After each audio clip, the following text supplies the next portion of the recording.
Hello and welcome to the EduTalk series hosted by Biotone EduPartner Program, and massage industry experts. With the growing interest and popularity of the EduTalk series, Biotone continues to support virtual learning and building massage community by connecting you with industry experts who share their knowledge and expertise on topics not only for class discussion, but career success. Today's expert is Erica Keays, a licensed massage therapist, massage educator, and certified aromatherapist. She's a CE provider with both NCB TMB, the National Certification Board of Therapeutic Massage and Bodywork, and the National Association of Holistic Aromatherapy, NAHA. With over 2 decades of industry experience, she has cultivated expertise in holistic care, aromatherapy, and reproductive wellness. Let's listen and learn as Erica discusses menopause as a complex experience with physical, emotional, and mental symptoms, including muscle and joint pain, fatigue, anxiety, and headaches. She'll share how aromatherapy-infused massage can alleviate symptoms and provide a therapeutic sensory experience to ease the transition and help clients build a deeper connection with their changing body. Hello, Erica, and thank you for joining us. Well, thank you for having me. It's so nice to be here. I am, again, thank you everyone for joining us. I am going to exit the screen. I'll come back on to help you with the chat questions. Sounds good. Thanks. Thank you. All right, I'm going to blow myself up into full screen here. Well, thank you again for that very, very nice introduction. And I would just like to say thank you to Biotone and the EduTalk series. I'm a big fan of attending these. So it's so neat to be here and be presenting as well, especially on a topic that I'm very passionate about. So I welcome you to Sacred Cycles. This is a presentation about supporting the menopause experience with aromatherapeutic massage. And please let me know if any issues with my screen, just give me the high sign. I'm going to go ahead and skip my bio. Danelle was kind enough to read through it already, but it is in my PDFs I sent you. So if you're curious to read a little bit more about me. But I'd like to start the presentation actually sharing my own menopause experience and what sort of inspired this presentation. I entered kind of full-blown, hit it hard perimenopause around the age of 40 after I had a partial hysterectomy. I had unfortunately suffered for years with hormone issues, and turns out I had unknowing endometriosis, which is a reproductive condition that is very painful, as well as having fibroids and cysts. Very complex situation for me.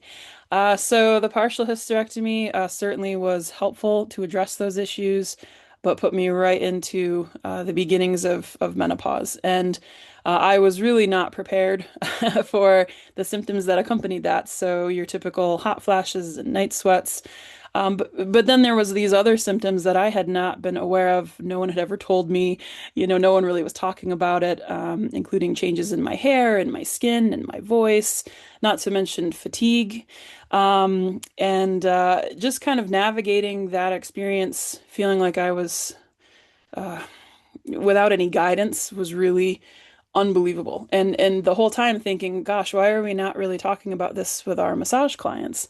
I actually just recently had another surgery to remove one of my ovaries, so I'm now down to one, and I'm kind of anticipating a ramp up in these symptoms. And just having gone through it myself and starting a conversation with others, I thought this is a good time we should be talking about it, because it turns out a lot of my clients were experiencing it as well. So I think it's something that's important to discuss and to be aware of. It's certainly not something we talked about here in our massage training in school here in New York. So I imagine it's not getting much press anywhere else. So I thank you for coming along, and certainly when we do the Q&A towards the end, if anyone has anything they'd like to share, by all means. Um, So let's just kind of dig in here and let's talk about the menopause experience. So I just wanted to give you some menopause by numbers. These are some statistics that are available.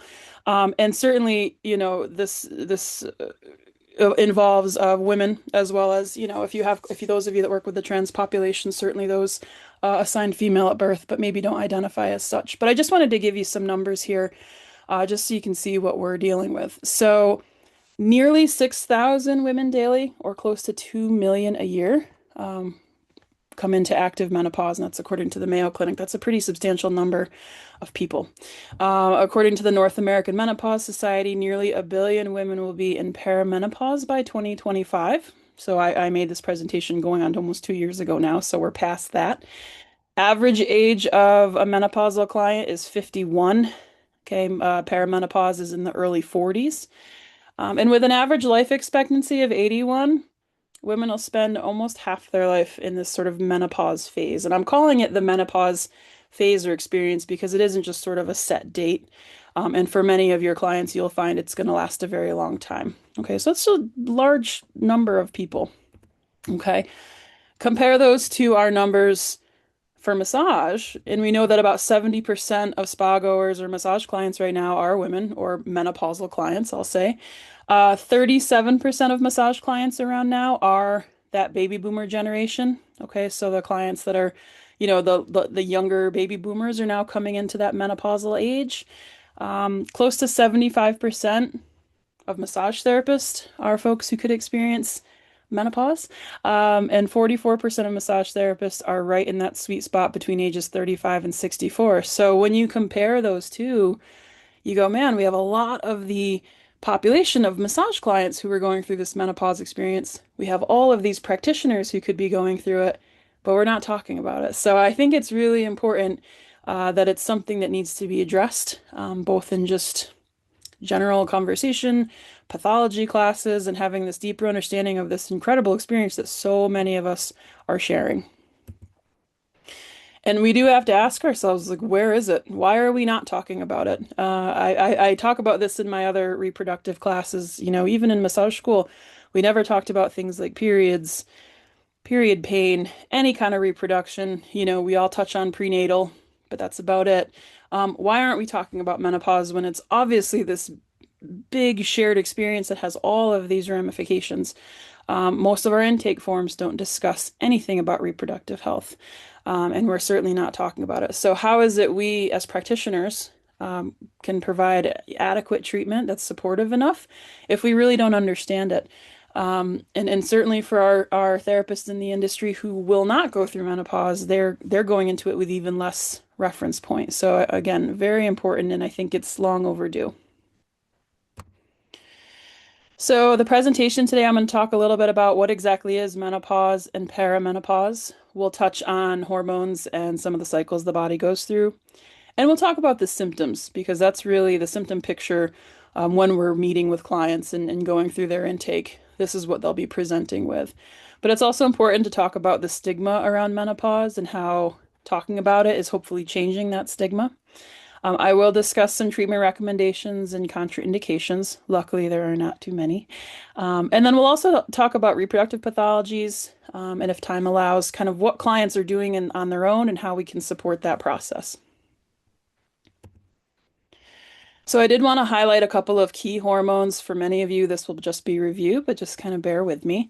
So you'll hear a lot about estrogen, and it's sort of in the having a moment, estrogen dominance and estrogen balance. But it's important to kind of understand how complex our hormones are when it comes to reproduction. So estrogen is made up of three types, estradiol, estrone, and estriol, and these play key roles in our reproduction. And it doesn't take much for them to come out of balance and cause issues.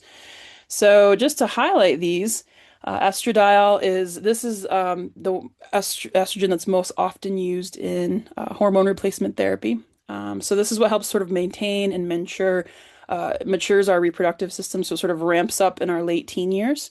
But if there's a slight change in your estradiol amount, it can certainly lead to changes in libido, sluggish digestive systems, and changes in your weight.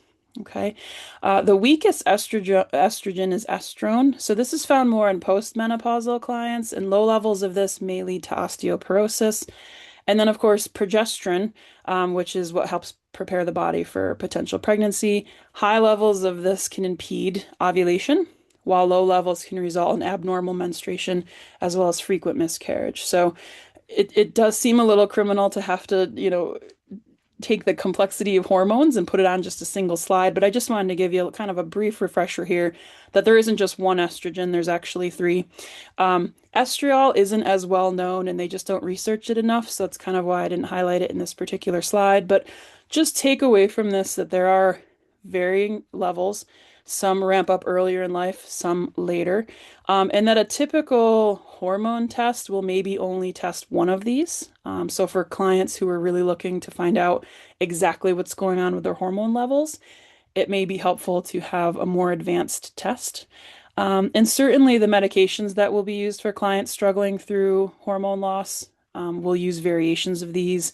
Some of you may have even experienced like a birth control that's progesterone only or estrogen only. So that'll kind of be up to the doctor. But they're very powerful, they're very important, and when they're out of balance, they can really wreak havoc on the body. And the reality is that as we enter this sort of menopause phase or perimenopausal phase, there is a dip as we start to lose estrogen. Just a refresher here on our healthy cycle, for those who aren't familiar with this experience, but it's just, please understand that an average menstrual cycle lasts about 28 days. It used to be sort of the average start age was around 14, but we're now seeing younger and younger ladies starting their periods sometimes as young as 8 or 9. There's sort of it's widened a bit in terms of the scope, which could be because of hormone imbalance. There's some evidence that maybe diet may be causing this sort of early hormone shift. But certainly medications, illness, and stress can absolutely affect a period. Changes in menstruation are one of the most common indicators that perimenopause and menopause is starting. So oftentimes you'll have a client who might say, gosh, I don't know what's happened. I've never had an irregular period. And then all of a sudden, when I hit 50, they were jumping all over the place, which can certainly be a little worrisome because it's also a possible symptom of pregnancy. So that's usually a good indicator something's not quite right.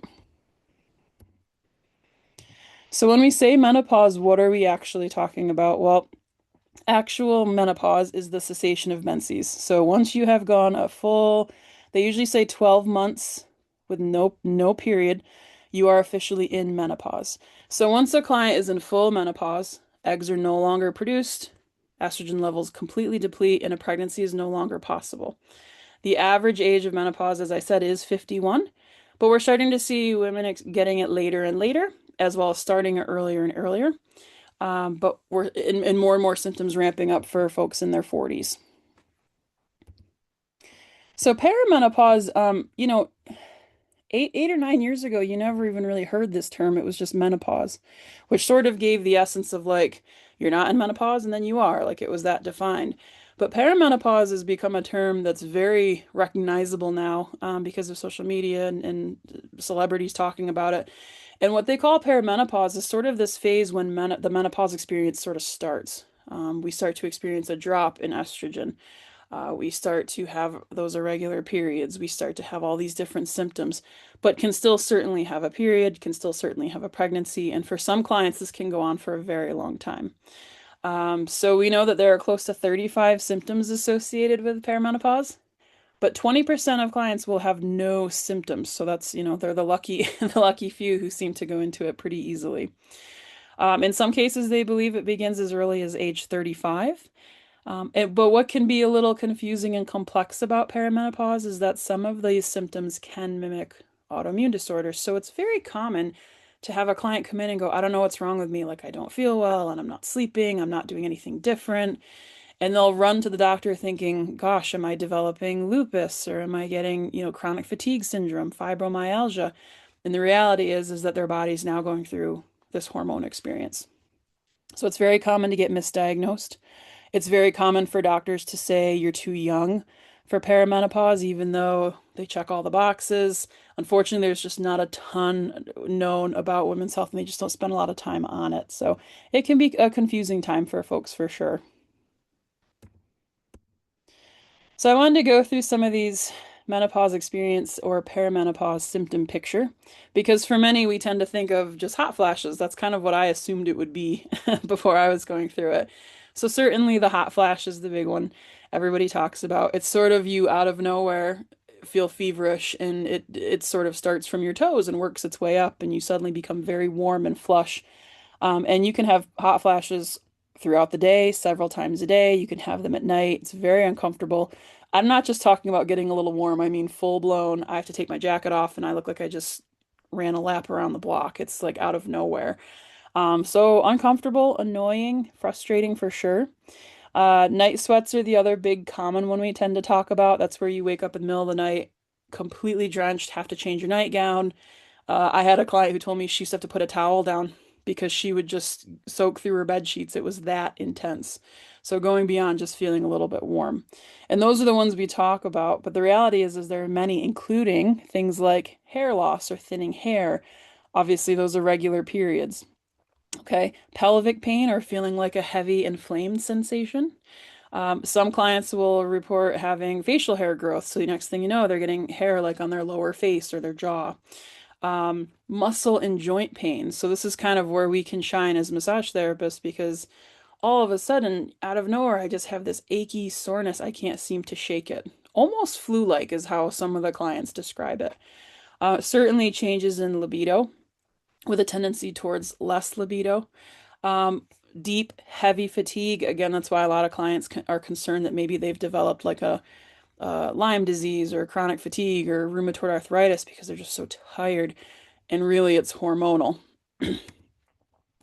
A few more symptoms include things like brain fog.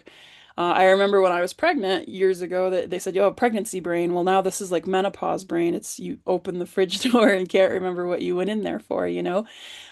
Changes in your skin and body odor. So skin dryness, rashy, itchiness. Definitely, no matter how much deodorant you're wearing, it's like this strange body odor. You're just noticing these changes. And actually, when I think about it, it's sort of, if you think back to going through puberty, this sort of chaotic experience, it's very similar. Some clients talk about there's a lot of leakage. They might have vaginal dryness, but definite leakage. So your clients may be wearing pads on the table or maybe don't want to fully disrobe because they're just not comfortable. Weight gain and bloating is one of the biggest complaints that the menopausal clients talk about. It's very frustrating. Many will say, I'm still eating and exercising like I always have, but all of a sudden I've like poofed up and I can't explain why. Insomnia, sometimes due to the night sweats, but sometimes is just waking several times a night. So that can certainly lead to feeling really awful during the day. Breast tenderness, a change in your vocal cords. So it's normal for your menopausal clients, their voice to drop a tone, which is really interesting. Heart palpitations, dry eyes, and certainly things like emotional distress. I've heard the term menopause rage, anxiety. So as you can see, and this is just a handful of that 35, there are a lot of chaotic experiences that can come that they think may be related to the menopause change. So it's a lot going on there, a lot to work with. You can't really talk about the menopause experience without discussing the emotional toll that comes along with this. And this was something I was sort of not prepared for. Um, but depression and anxiety can absolutely be part of this experience for a variety of reasons. Yes, we have the hormone loss, and certainly if you were someone who ever experienced postpartum depression or even just depression like around your period, some clients have that experience. You're certainly going to have that, but it even kind of goes beyond that. For a lot of clients going through menopause, it's this feeling of mourning or sadness. Sometimes it's this sensation of getting older. Certainly, we're in a society that, really dotes on youth and beauty and virility. And so for many going through this experience, it represents, it isn't just a little weight gain and gray hair. It's like a loss of our youth. So it can feel very emotional. And certainly when you are dealing with sudden weight gain and hair thinning and, you know, going gray and now you've got body odor and you're itchy and you're tired and you just don't feel yourself. And so all those things kind of compound this feeling. And it's estimated that about 18 to 38% of menopausal clients will seek treatment for depression. So don't be surprised if that client comes in and on their intake form they're listing that they are on some form of antidepressant. One of the issues with this, and again, it's a societal issue, is when we talk about what they call the change. And I don't know that I've heard people use that term as much anymore. I think this was more maybe what my mom or grandmother would call it. But a recent study showed that close to 80% of women experiencing stigma or shame around this experience. And I think a lot of it comes from not just the pressure in society to be young and, firm and beautiful, but it also just forces us to sort of think about our own mortality. For many of your clients, it means no more babies, which can be a very emotional experience, knowing that that time of their life is over. And now we're so lucky that people talk about it. Celebrities like Drew Barrymore and Gwyneth Paltrow, they've kind of talked about their perimenopause experience, and so it doesn't feel so weird.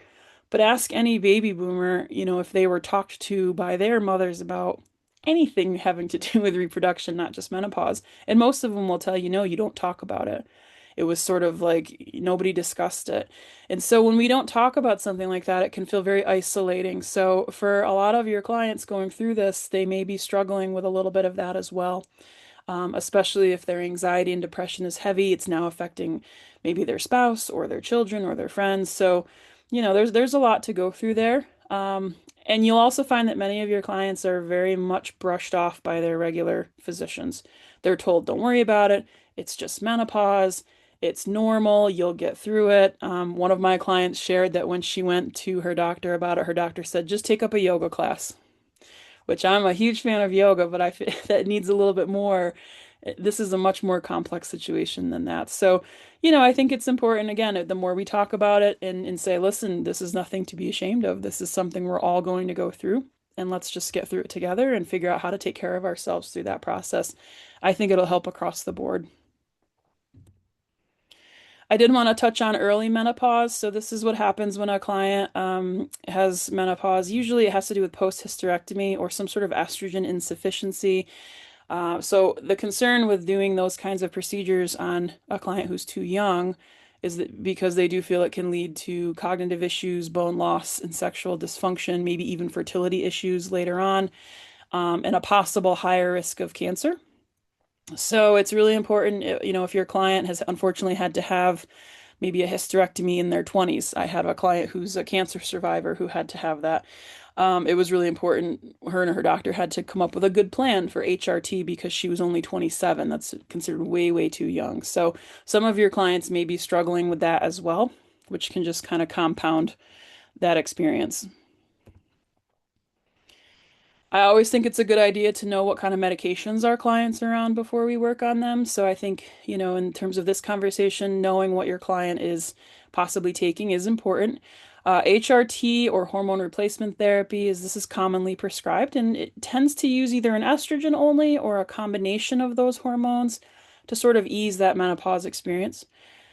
HRT is generally considered safe, although, as with any kind of medication, there's certainly disputes about the effectiveness of therapy, as well as possible side effects. I know back in the late 90s, there was a big boom that it had come out that HRT could lead to breast cancer. So it was just a lot of back and forth, which certainly complicates things.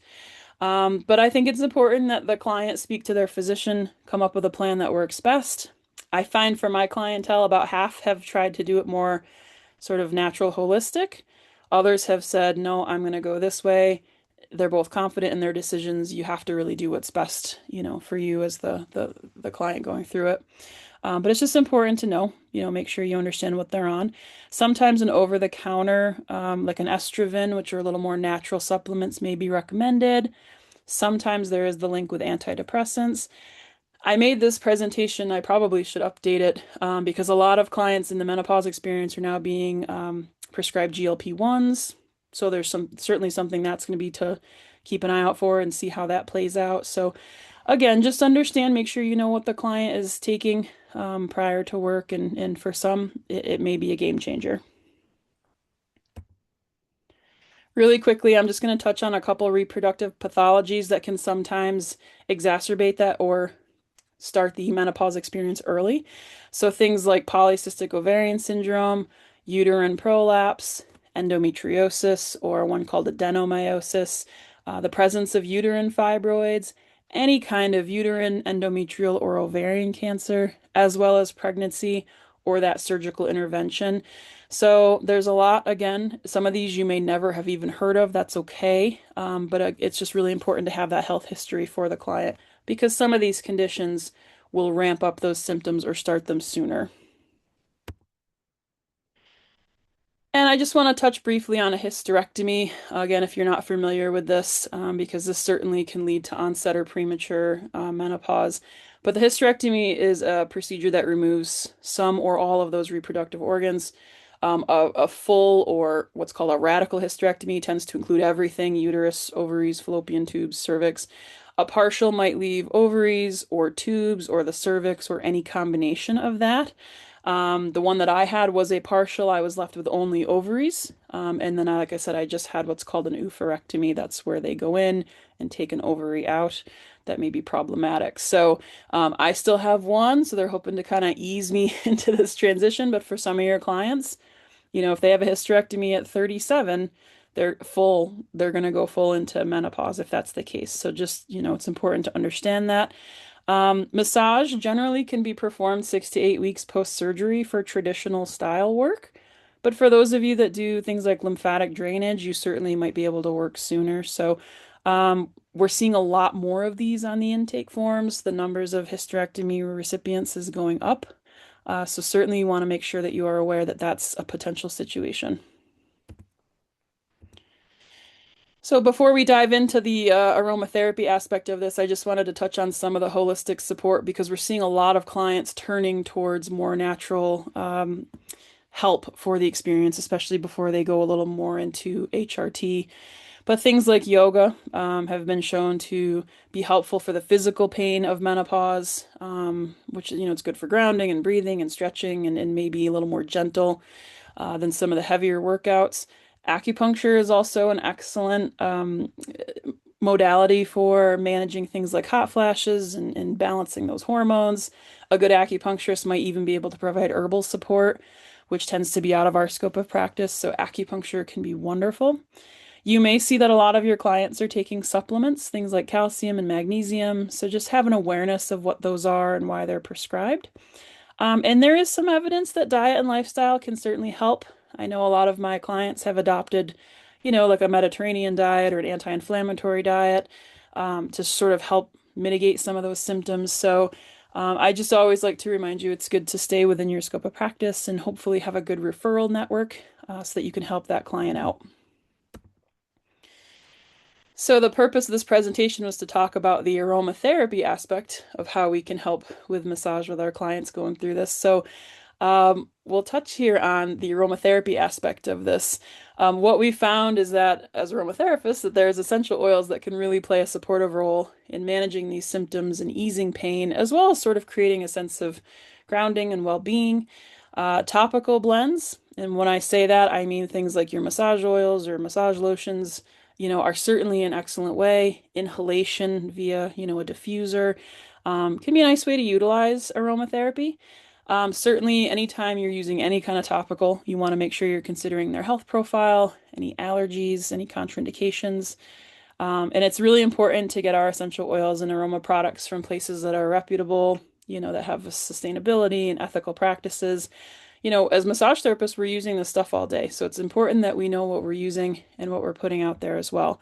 But aromatherapy is a really nice addition to the menopause experience. And if you don't know too much about aromatherapy, just sort of take away this is that these plant parts have these amazing chemical constituents that give these essential oils their therapeutic qualities. So, for example, we all know lavender. It's a very popular oil and for good reason. Smells wonderful, great for sleep, used in a million different massage blends. But what is it about lavender that does that? Well, in reality, it's a list of chemical constituents. And one of the ones that's good for things like sleep support, anxiety relief, and cortisol regulation is called linalool. So this presents highly in the lavender flower. And again, I know I'm kind of grossly simplifying this for this presentation, but just understand that it isn't just placebo or because of how nice they smell. There's actually chemical constituents at work here having an effect on the limbic system of the body, which is in our brains, which helps with memory and emotions. So using lavender, in the evening before bed or in a massage oil can be very beneficial for that. Another chemical constituent that's really beneficial in menopause is geraniol, which helps with mood balance and estrogen modulation, very present in geranium oil. So again, another one of those oils that tends to pop up a lot and for good reason. Sclereol is a phytoestrogenic and hormone balancing chemical constituent, very present in clary sage. So if that's an oil you're familiar with, I do love clary sage, but it's an emmenagogue, which means it can bring on a period. So we just want to make sure we're aware of that. But you could always choose oils that also have what's called citronellol, so things like geranium or rose absolute, because it's beneficial for skin health, mood support, emotional support. Nerol, which is present in neroli, is great for hormone and emotional balance. Um, and then if you're a fan of oils like Copaiba balsam, they're great as pain relievers and anti-inflammatories because of B-caryophyllene. So as you can see, there's a lot at play here, but they will all kind of work together to help create a supportive blend for your clients. So I don't know how many of you are currently, using essential oils. If it's a little overwhelming, understandable. But just know that things like lavender, honestly, it tends to be the florals, but things like lavender and geranium and neroli can make a very nice supportive blend that helps with physical pain, anxiety, and that sleep support that we so desperately need. I wanted to share a little bit of data to show that it isn't just kind of aromatherapist, touting the benefits. But there actually was a 2012 study that found that women who received aromatherapy massage had fewer menopause-related symptoms than those who didn't. And so by, incorporating a little bit of, I think they used lavender in the study, it really did help create a real nice sense of peace and ease, but also helped with pain. They found in a 2016 study that both the topical use and inhalation of, again, lavender helped ease what they called flushing or hot flashes. So, your client could take a little inhaler around or maybe use a little, they make aromatherapy jewelry now. That might be kind of nice to wear if you're kind of going through the hot flash experience. And just another study I wanted to share in 2021, they found that lavender inhalation as well as a dose of neroli helped reduce menopause symptoms overall. So, again, it's certainly not curing anything, but we're just trying to create a supportive environment as we go through this very chaotic experience. So, aromatherapy is one of those accessible things that we can use both as practitioners, but that also your clients could use in their own lives outside the treatment room just to make the experience a little easier. Couple things we just want to be aware of in terms of contraindications and precautions. We do want to avoid estrogenic oils like clary sage or fennel or anise seed. I know those last two are not often used. If there's any kind of a history of an estrogen receptor positive cancer, it's just best because they tend to ramp up estrogen. So we want to be very mindful with that. Certainly you want to be careful using essential oils with any clients who have any kind of asthma, chronic lung conditions, COPD, any kind of headaches or neurological disorders. Um, Essential oils are all natural and they're amazing, but they are highly volatile oils, so we want to make sure we're using them with caution. If you're going to use them topically with your massage client, we want to be aware of those skin sensitivities, allergies, or what's called photosensitivity. That's when you apply an oil and then they go out in the sun and they get a horrible sunburn. You want to be very careful of that. So you certainly could consider a patch test for topical use. Okay, and then I just included, excuse me, from Tisserand and Young, who wrote an excellent guide on essential oil safety that we really want to be careful with that clary sage oil. And we're going to keep our amounts very low on that if you choose to use it at all. A couple recommendations for you, and I will just caveat this by saying you don't have to go out and buy 57 different essential oils if you have lavender in your practice, which is a very accessible and affordable essential oil. That's all you need. But here are a few of my favorites for a menopause blend. You can use these individually. You could create a blend. In my blends, I tend not to combine more than three. I think three is a good, nice number. But geranium, lavender, cypress is a great oil. Again, that clary sage, just being mindful of the use of it. Bergamot, which is a sort of a citrus oil, sweet orange, and rose absolute.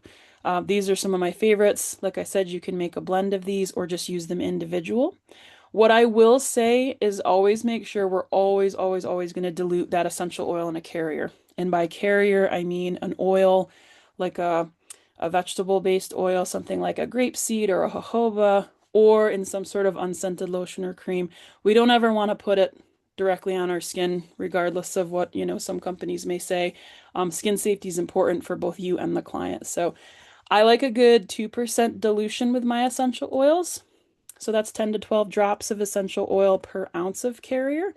So do a little bit of quick math here. If you want to do like a nice 8-ounce pump bottle for your massage holster, you want to do a nice menopause blend, you've got some leeway there. That's like 40 to 48 drops for that big 8-ounce bottle. So, you know, uh, try it out, make a little stock bottle of something, and your clients will really appreciate it. But always going to use with caution.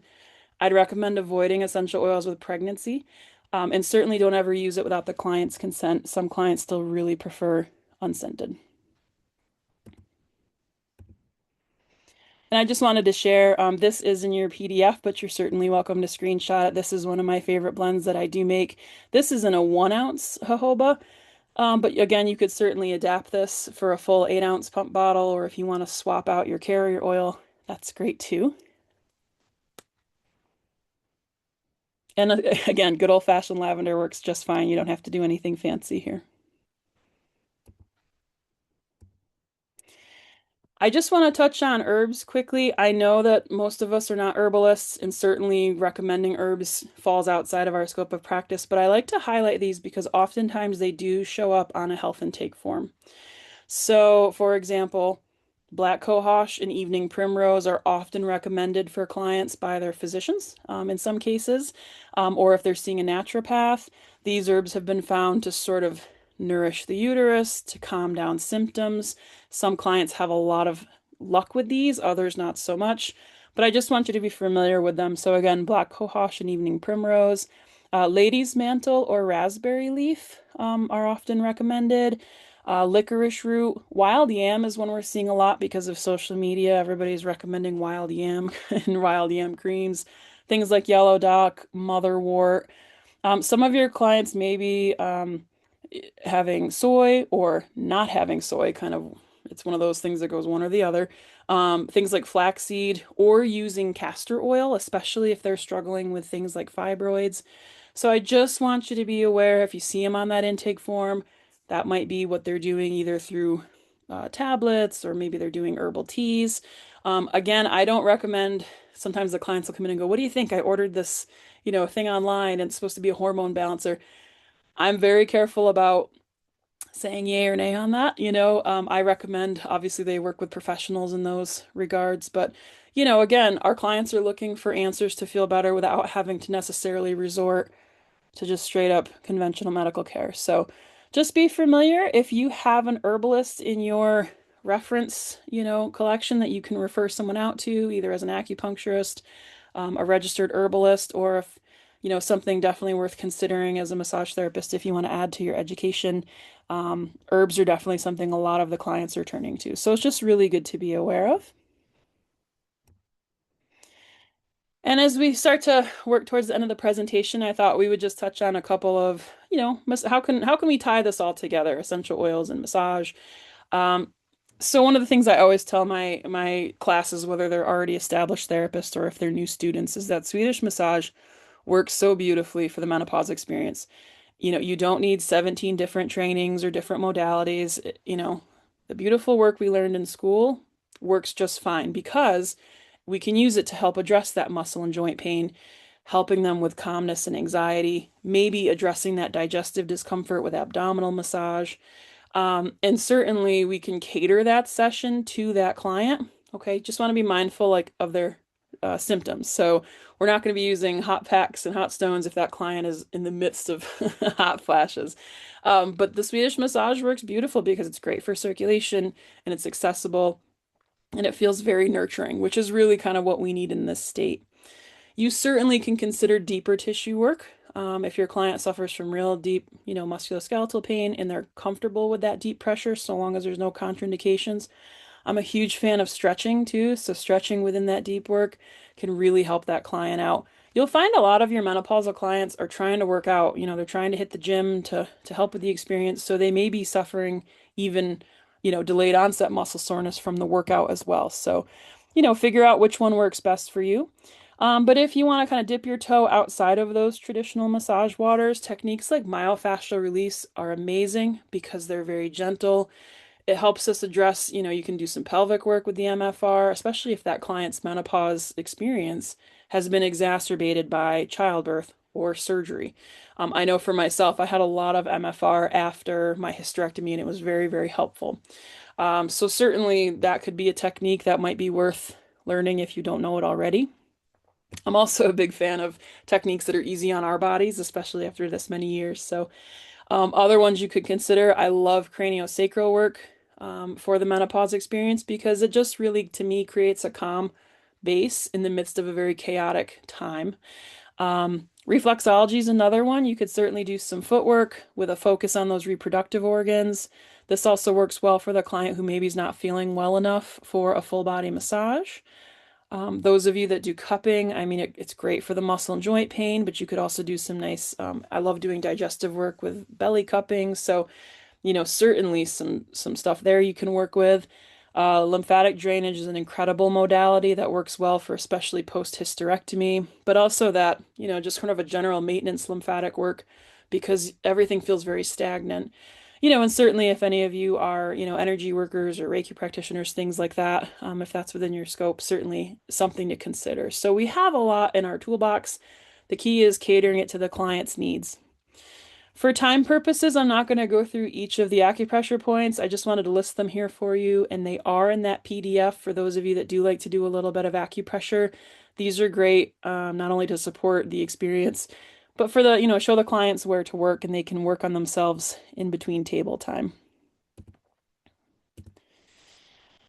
Couple final considerations here. Again, just choose a modality that works your client's needs the best. Figure out, the intake is so important. I know a lot of us don't always have time in between clients to sit and have that full conversation, but make sure you have a really good health intake form. You could, if you have the ability to make your own, if you're in business for yourself, consider questions that ask reproductive questions beyond just, are you pregnant? I actually have a menopause form that they can actually fill out all those, and it's a great conversation starter. So, that way I know how to tailor that treatment. Certainly being aware of any surgeries, recent medications, any changes in symptoms, because that is something that does happen with menopause. You will feel different from week to week. In reality, folks, there's no real contraindications for menopause massage, but it's just important to know what's going on with them and make sure that we're not, ruling out anything else. I should say too that don't be surprised if your client also presents with an autoimmune disorder at the same time. We're seeing a big correlation there. Lastly, we just want to make our clients as comfortable as possible. So, make sure you've got good supportive cushioning, supportive pillows. Consider side lying position for clients who maybe have had pelvic issues because of either the hysterectomy or childbirth. Side lying is such a nice position beyond just during pregnancy massage. I do recommend keeping your table maybe a little cooler for your menopausal clients. I know we don't always know, but if you can't do that, maybe just have some cool towels or at least some cold water nearby. You will know because your client will ask you to take the blanket off and uncover their feet. So just being mindful of that. And I always like to say to have a little grace with our clients going through this because, brain fog is for real. And, we've had clients who legit forgot appointments because their head feels a little scrambled. And then lastly, I'll just say, be mindful of leaks that occur during treatment, especially in the early stages of perimenopause. They may not be expecting their period, and then it shows up. So we want to make sure we're supporting our clients discreetly, utilize your proper, sanitation protocols. Your client may need to use the restroom during treatment, and that's okay. So I always recommend having, some pads or tampons in your restroom, some, wet wipes. Just make them as comfortable as possible so they feel supported. And I'll just finish this presentation by saying, sometimes it can feel like the end of the road, but menopause it really is this sacred cycle. It's a sacred transition. May not be comfortable, but I think the more we talk about it and address it amongst all of us, I think we can help the process sort of collectively. And I have found for myself that, going through it myself, massage and the use of aromatherapy has just made it a little more tolerable, and honestly a little more enjoyable on some level because I feel like I'm really being nurtured and catered to. So, hopefully, if those of you are starting to go through it, I'm with you. I feel you. And it's okay. We'll all get through it. But um, that's kind of all I have for the presentation.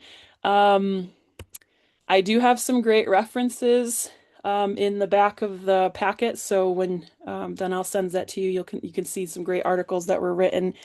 And I'll just share that I do have a massage and menopause presentation, very similar to the one you just watched here on my site, so you can watch it at any time. And I don't know those of you that may not be in the northeast of the United States, but I do a reproductive health class that's live as well. So hopefully, I don't know, maybe I'll see you soon. But I want to thank you for listening to my presentation on a topic that's very important to me. I hope it resonated on some level. And before I turn it back over to Donnell, I'll just say thank you again to Biotone and EduTalks for the opportunity to share my massage and menopause experience presentation. So thank you. Well, thank you, Erica. Um, my goodness, so informative, I know it's a lot of information. I know. and it's great. It's great. Um, Thank you. I just want to get my my view correct. Um, thank you so much, and everyone. I saw one chat, and I'll get to the chats right now. Um, for those of you that have not attended an EduTalk previously, the day after the EduTalk, we send out an email, a follow-up email. It will have the presenter's recording. It will have the presenter's a copy of the handout, as well as contact information. So watch for that to arrive midday in your inbox. If you do not find it in your inbox, please check junk or spam because quite often um, they go into those folders. So if you do not receive it, please feel free to contact me. Now, chats, let's see what we've got here. Thank you again. Lots of thank yous. Let me get back to the beginning here. All right. This is Patrice, I've literally been playing with blends as well to help support menopause, not only for myself, but my clients as well. It definitely includes clary sage, but this is really good to know about the contraindications. I have a blend, peppermint, clary sage, yeah, ylang and Mhm. frankincense, and let me scroll down. And I'm not good at pronouncing these, Oh, you're but fine. You got it. Heliocrisum. Helichrysum. It was aimed to help uplift mood, anxiety, and those menopause symptoms relief. Does this sound good? Is that Yeah, a so good? all of those oils are excellent choices for a variety of reasons. And the thing with clary sage is it's a beautiful oil. We just want to make sure that client doesn't have any kind of estrogen dominance or an estrogen fused cancer. So as long as that's not the case, you should be good. Really more than anything else, it's just knowing what percentage to use so we're not over diluting. And again, with my blends, I prefer to stick with like 3 oils max, only because I feel like that's a good synergy. You start putting too many in, and I feel like they start to lose a little bit of their, efficacy. But every one of those is perfect. So any combination of those would be fine as long as the client doesn't have any contraindications. All right. And Janice is asking, aside from saying this is great info, is there some aromatherapy blends you recommend for postmenopausal clients? Love lavender for great sleep. Yeah, so postmenopausal, and it's an excellent question, is okay, now we've gone through the experience. Now what? What we do in that case, Janice, is I really take, what are they experiencing now? Because even though they may not be going through that sort of hurricane of symptoms, are they having fatigue? Are they having a little bit of depression with, how they're feeling? So in that case, I might use something, lavender's perfect. There's a reason it's so popular. But in that case, I love using, citrus oils like sweet orange or bergamot because they can also be very beneficial in uplifting the mood while simultaneously supporting muscle soreness. So, for that client who's postmenopausal who may be experiencing, bone loss or osteoporosis and they're starting to lose a little bit of muscle mass, something that's supportive of sleep and mood, but also muscle pain. So, yeah, I kind of cater it to that. But lavender luckily pairs beautifully with just about everything. So lavender and frankincense or lavender and sweet orange are some really nice combos to help with the postmenopausal experience. Thank you. Would you suggest full body massage with the aromatherapy blend or mostly unscented massage with spot work in certain areas with the blends, like the feet or in areas where it will be inhaled? Yeah, so that's a great question. I mean, there's definitely some evidence that doing spot work, and too, some of your clients come in, they just want certain areas work done, and that's fine. When the client's going through the whole experience, though, I do like to tend to use the oil for a total body massage, the whole experience, because the reality is it's absorbing through the skin, it's crossing that barrier. And for me, I feel like, I only maybe have an hour or 90 minutes with them. I need to pack a wallet before I see them again in a month. So, I prefer myself to use it for an all-over application, but certainly that's practitioner preference. As far as levels of efficacy, I think in this case, the more the merrier. Menopause doesn't necessarily happen in one spot or another. The hot flash is the whole body, the muscle pain is the whole body. So I'm a big fan of doing, let's just do the whole thing. All right. Yeah. Patrice is asking, most definitely understand this entire presentation as I'm in perimenopause myself. So I thank you so much for this. Are there any online aromatherapy classes you can recommend as well?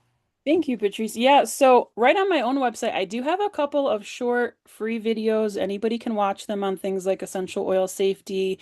I have one that's strictly for phototoxicity. And then I have a couple videos that are also massage therapist focused. So aromatherapy for musculoskeletal pain. I also have one on the safe use of essential oils for massage therapists that are accredited for credit, which is great. But if you're just also just looking for some good information on aromatherapy kind of across the board, I'm a big fan of, there's two different organizations, and I can put them in the chat for you, but NAHA being one of them, which is the National Association of Holistic Aromatherapy, and I think Donnell said you've had a couple of their speakers before, as well as the Alliance for International Aromatherapists. These are two amazing organizations. I'm lucky enough to be a CE provider for both. But they have great educational resources. They have webinars. They recommend books to give us a little bit more information on what we're dealing with. So I can certainly include those names in the chat here for you. That would be great. Yeah, and you can always reach out to me. I always tell all of my students, like, shoot me an email if you're curious about a blend or you need a recommendation. I'm more than happy to help. All right. And Meryl is asking, when using aromatherapy, do you have a way to not have it for your following clients in case they do not want scents? Yeah, so this is a great this is a great question because it's true. A lot of your clients are not comfortable with scent. So one of the things I don't really do anymore is I don't diffuse in my treatment room. Maybe in a lobby that's a little more open or something along those lines. But I no longer diffuse. Most treatment rooms are too small. It's not really good to diffuse all day anyway. And again, that next client may be sensitive. So if, in terms of using it topically on them, you should be fine. That shouldn't be lingering and it shouldn't be so strong that the next client would smell it. But one of the things I do like to use is an aromatherapy inhaler. And what you do is it's honestly, it's about the size of a small tampon and it's plastic. And you just take a drop of your oil, up to 15 drops on this particular little cotton swab, stick it in the little plastic holder, and then you can give that to the client and they can just inhale it individually. It does not waft in the whole room. It lasts for about 2 weeks. I'll put that on here as well. It's called an aroma inhaler. And you can order these right on any, like Amazon or aromatherapy retailer. They're not that expensive at all, but that's great because then they can kind of carry it with them and it's not like smoking out the rest of the room. That's usually the best way. If you don't want to get into all that, a simple drop on a cotton ball or a tissue, underneath the headrest if they're comfortable, that they can take it with them when they go. Great suggestions. Yeah. Let's see. That is great about the inhaler. Thank you for all Yep. of this. I just want to make sure. If I skipped your question, please feel free to put it in the chat again. Let's see what's up here. And I will copy this information, Erica, Okay. um, the NAHA and the Alliance, Yeah. And they can, like I said, and they can include come that up in with the stuff. follow-up Oh, tomorrow. perfect. Perfect. Yeah. Yeah, let's see. But I'm happy to Oh, answer and any you questions. added your website, and Yeah. that will also be in the follow-up email tomorrow. So I don't see any last. Oh, wait, maybe. Let's see. Will we have access to the chat in the follow-up? Well, I can make that possible, yes. But I will take those key points that Erica shared and add them into the follow-up email. Thank you. So, okay, and let's see one last. Absolutely love these from Patrice. Oh, good. So I wanted to go back though, because once you started mentioning GLP-1 Hmm. and then I'm thinking of all these TV commercials, and then I'm thinking of um, ads for hair loss. Sure. And so now you've got all these different products out there on the market that, an average person might not be tying it into menopause. They Right. might just be thinking, oh, my hair's thinning. Let me take some of these supplements. Or GLP-1 just to lose weight. Do you know, or is there any research done on how that would affect menopause or postmenopause? Um, Yeah, so I've been really tracking to see what studies are being done and unfortunately like with many of the reproductive situations there's not a ton of study being done. What I have seen is an uptick in like if you go on Facebook and they have like the endometrius support group or the hysterectomy support group and a lot of patients who are presenting with reproductive conditions like certainly PCOS because of the diabetes connection. But even for endometriosis or perimenopause, they're being prescribed GLP-1s. So it'll be interesting to see, I think, over the next few years, whether that, is the benefit short term, is it long term? Um, we certainly know that GLP-1s, while they have some benefit, obviously for those who definitely need them, there's a lot of side effects that are kind of popping up every day. You hear about a new side effect.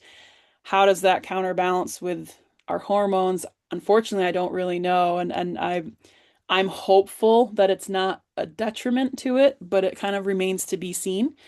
So I'm really keeping an eye on, those groups and seeing, who's being prescribed these and are they going to end up being very beneficial for this experience or are they only going to compound an already complex and difficult experience? It's kind of hard to say right now, So, and then there's a lot to unpack there too, because what's the flip side of not being on a GLP-1? Certainly those comorbidities and those things have a negative effect on menopause as well. So, yeah, it's complicated, but I'm keeping my eye to it to see. I keep looking to see if there's been anything done yet. So, remains to be seen. all right. Yeah. Thank you. And then I just saw this. I love this product. Saw them at a conference in Dallas last year. I have no interest in the company, but and it's TH, so I'm not exactly sure who that is, but I will include this website that they provided in chat for this product. Right now, it's a mystery product, I think it's an but inhaler, like a wearable inhaler of some sort. A lot of the oh, companies make, okay. a lot of the Oh, companies will make jewelry or they'll make these things, but yeah, things that just keep it a little more localized so that you're not like wafting everybody else out. okay. Well, I will include that a silicone nasal ring. Hmm, okay. I never heard of that, Yeah. but A lot of entrepreneurs out there. I will include all these links and in the follow-up email. And again, um, you should be receiving the follow-up midday. Please check junk or spam if you do not see it. And if you do not see it anywhere at all, just drop me an email and I will forward it to you. Um, before I just have so much information in my head, um, and forget to do this again, I'd like to invite you to our upcoming Edu Talks. March 24th, next week, we have Dale Alexander, and he will be presenting Recovery from Trauma, Getting Your Head on Straight. And he is a past presenter of EduTalks, and his EduTalks are in the archive library. April 7, looking ahead, Nathan Nordstrom. He will be presenting employment history, background checks, and effects on career opportunities. And the end of April, the 21st, we have Viv Henderson, and she will be presenting Integrating Upledger Craniosacral Therapy Across Professions, an introductory exploration for healthcare and helping professionals. I see another chat. Just a sec. Look, Meryl's looking forward to getting her head on straight. So, thank you, everyone. Watch your inbox tomorrow. Erica, anything in closing? No, I just thank you, Biotone and EduTalks, for the opportunity to speak, and it was really nice to be here. I hope to see you all again. It was wonderful to have you. Thank you. So much information. Thank you so much. Thank you. And lots of love and thank you coming your way. Thanks. So, thank you, everyone. Thank you for everything you do and be safe. Join us again. Take care. Bye, everyone.